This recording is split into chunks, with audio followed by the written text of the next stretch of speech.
Iar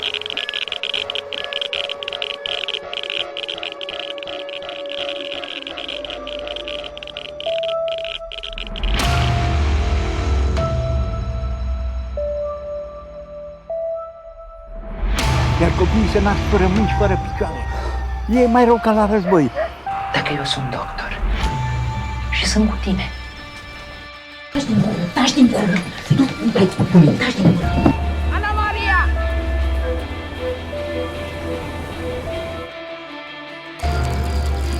Ți-a zis că laptele e otrăvit. Am crezut că vrei să-l bei. Gura mătii de copil! A scufundat un vapor al Republicii Socialiste România.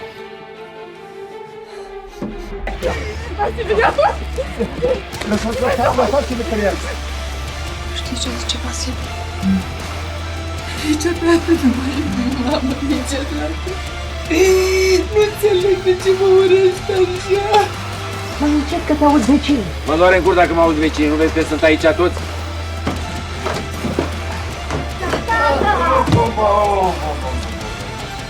Ieși afară din casă! Ieși că te prețuiesc! Ieși afară în pasăre, mă zic! Ieși afară! Ieși afară, ia cu vei publică, ieși afară! Dar ce e libertatea, mamă?